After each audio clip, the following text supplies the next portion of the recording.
कृष्ण की वाणी। बच्चे, नाराज़ हो मुझसे, रूठे हुए हो? सुनो, तुमने जो मेरे आगे बात रखी, जो इच्छा रखी अपनी, और तुमने बहुत ज़िद भी की, मैं जानता हूँ मेरे बच्चे, लेकिन उसके बावजूद मैंने उसे पूरा नहीं किया। तो इसके पीछे कुछ कारण था मेरे बच्चे। अगर मैं कुछ सुनता नहीं हूँ ना, तो समझ जाया करो कि मैं तुम्हें किसी और ढंग से, किसी और तरीके से वो तुम्हें देने वाला हूँ, और दूंगा, मना नहीं कर रहा, लेकिन थोड़ा वक्त तो दो मुझे। बिल्कुल तुम ऐसे करते हो कि तुम्हारे हाथों पर सरसों हो, जल्दी जल्दी सारे काम कर दो। ऐसे थोड़ी होता है मेरे बच्चे। हाँ, मानता हूँ कि तुम्हें जिस चीज़ की ज़रूरत है, अभी तुम जो चीज़ इच्छा रखते हो, जो चीज़ तुम्हारी चाह है, मैं मानता हूँ, लेकिन मेरी भी तो मजबूरी समझो ना। जो चीज़ समय से पहले नहीं हो सकती, वो मैं तुम्हें नहीं दे सकता, इस बात को समझो। लेकिन मैं तुम्हें दूंगा, ज़रूर दूंगा, और समय आने पर दूंगा। देखो, ज़िद मत करो। कभी कभी ना ज़िद में चीज़ें ख़राब हो जाती हैं, और मैं तुम्हारी ज़िद में आकर वो चीज़ तुम्हें दे भी दूँ, फिर क्या होगा? कल को तुम फिर परेशान हो जाओगे, वही चीज़ तुम्हें नुकसान पहुँचाएगी। और सुनो, वैसे लोगों पर विश्वास बिल्कुल मत किया करो जिन लोगों ने तुम्हें पहले से ही धोखा दिया हुआ है, समझे ना? क्योंकि ऐसे लोग ना मेरे बच्चे, उनकी फितरत बन जाती है धोखा देने की, और उनकी बार बार ये फितरत बन चुकी है। वो तुम्हें बहुत भोला सच्चा इंसान समझते हैं। वो ये समझते हैं कि तुम्हें जितना लूट लिया जाए, तुम्हें जितना बेवकूफ़ बना लिया जाए ना, तुमसे चीज़ें लूट ली जाए। लेकिन वैसे लोगों को ना अपने आप से दूर ही रखना, क्योंकि वैसे लोग ना तुम्हारे लिए बहुत हानिकारक हैं। वो ठीक नहीं है मेरे बच्चे, बिल्कुल ठीक नहीं है। इस बार बात मेरी नहीं, तुम्हारी है मेरे बच्चे, क्योंकि इस बार मुझ पर नहीं, तुम पर उंगली उठी है, तो मैं उसे साफ करके रहूँगा। तुम्हें साफ सुथरा सबके सामने लाकर रहूँगा कि तुमने कोई गलती नहीं की, तुमने कुछ भी नहीं किया। और जो लोग विपक्ष में खड़े होकर तुम्हारे खिलाफ उल्टा सीधा बोल रहे हैं ना, और ये बोल रहे हैं कि तुम्हें फंसा देंगे, तुम्हें ये कर देंगे, तो सुनो, वो तुम्हारा बाल भी बांका नहीं कर पाएंगे, बाल भी। याद रखना, क्योंकि तुम्हारा काना हमेशा तुम्हारे साथ रहता है, तुम्हारा अंगरक्षक बनकर। वो चाह कर भी ना तुम्हारा कुछ बिगाड़ नहीं पाएगा। और सुनो, जहाँ तुमने मेरा मूर्ति रखी है ना, जिस मंदिर में, देखना उस मंदिर में जाकर कि मेरी मूर्ति थोड़ी सी घूम गई है, देखना। और ये मत सोचना कि किसी के हाथ से वो घूमी है, नहीं, मैं खुद घूमा हूँ, मैं खुद चला हूँ मेरे बच्चे, मैं खुद चला हूँ। और सुनो, कुछ मेरी बच्चियाँ कहती हैं कि उन्हें मीरा की तरह भक्ति करनी है, तो करो ना, किसने मना किया? क्या मैंने कोई रोक टोक लगाई तुम पर? नहीं ना।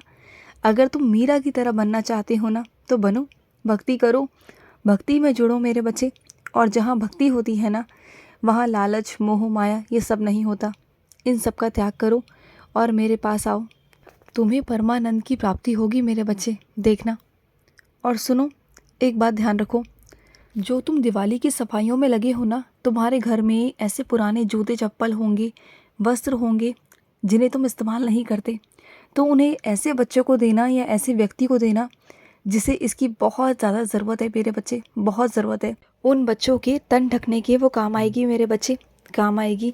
और जितना उनके तन ढकने के काम आएगी ना, उनकी दुआएं, उनका प्यार, उनका आशीर्वाद तुम्हारे साथ हमेशा बना रहेगा, हमेशा। देखो, तुम्हारे वो किसी काम की तो है नहीं, तुम उसे फेंकोगे ही, या फिर अपने घर में संभाल कर रखोगे, जिसमें कीड़े पड़ सकते हैं, कुछ भी हो सकता है मेरे बच्चे, या फट सकते हैं किसी जानवर के द्वारा। तो क्यों रखना ऐसी चीज़ों को जो नुकसान हो जाए? बल्कि किसी को दोगे तो किसी के काम आ जाएगी ना मेरे बच्चे। और एक चीज़ और, जो बिजली वाले यंत्र है ना, वो तुम्हारे घर में कुछ ख़राब पड़े हुए हैं, जिसे तुम इस्तेमाल नहीं कर रही हो, लेकिन घर में रखा हुआ है तुमने कबाड़े के रूप में, तो उन सब कबाड़े को घर से बाहर निकाल दो। तुम जानते हो कितना बड़ा बोझ है वो कबाड़ा। कई मेरे बच्चों ने तो अपने घर के छत पर वो कबाड़ा रखा हुआ है। तुम जानते हो घर के छत पर कबाड़ा रखने का क्या मतलब है? कर्ज़ों का बोझ, नकारात्मकता का बोझ मेरे बच्चे। इन सब चीज़ों को वहाँ से हटाओ, तब तुम्हारे घर में थोड़ी शांति और कलह कम होगा, और तुम्हारे घर में बरकत होगी मेरे बच्चे।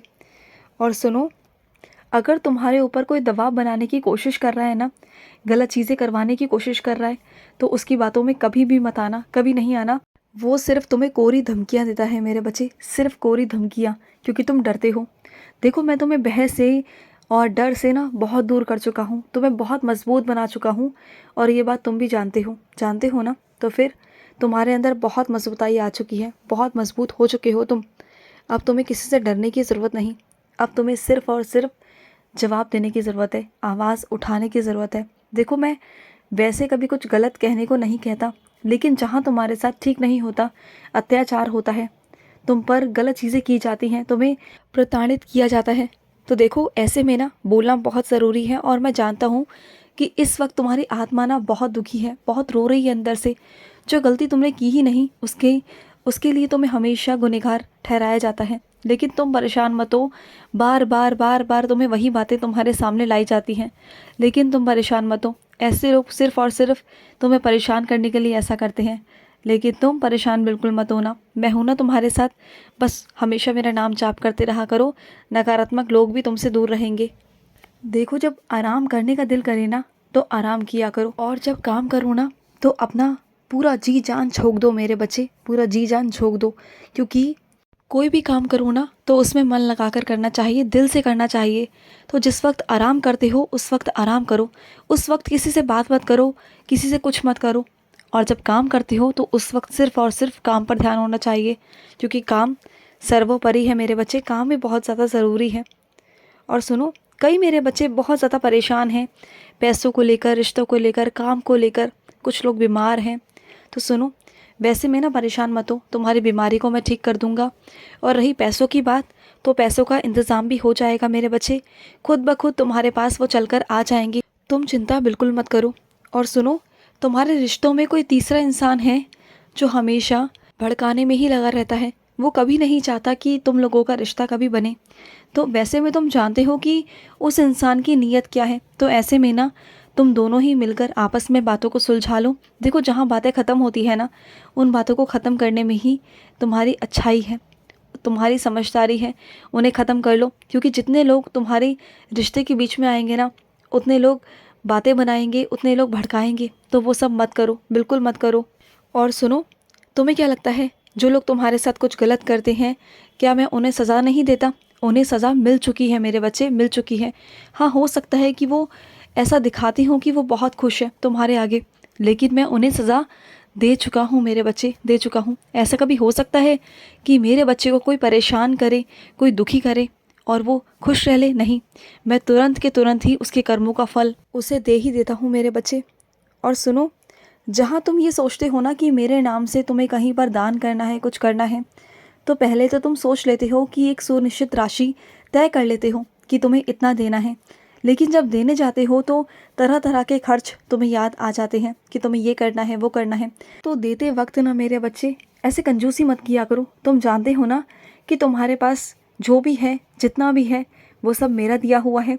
और जब तुम दोगे मेरे बच्चों को तो मैं तुम्हें दुगना दूंगा ना, तो फिर क्यों परेशान हो तुम? बोलो, दे दो ना मेरे बच्चे। और सुनो, जब तुम्हारे घर पर कोई ऐसा व्यक्ति आए ना जो बहुत मजबूर हो, तो उसे कुछ कच्चा सामान दे देना, कुछ कच्ची चीज़ें दे देना, कच्ची सब्जी, कच्ची दाल, कच्चे चावल, कुछ भी मेरे बच्चे जो उसके काम आ सके। और सुनो, तुम जिसका पता ढूंढने की कोशिश कर रहे हो ना, तुम्हें उसका पता नहीं मिल रहा, लेकिन मिल जाएगा, बहुत जल्दी मिल जाएगा। तुम परेशान हो ना, भटको मत, तुम्हें मिल जाएगा। किसी न किसी को मैं तुम्हारे पास भेज दूंगा जो तुम्हें रास्ता बता देगा।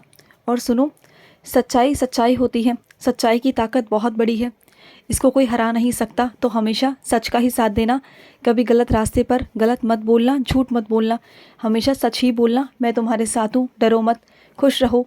आज का कृष्ण संदेश समाप्त हुआ। जय श्री कृष्णा।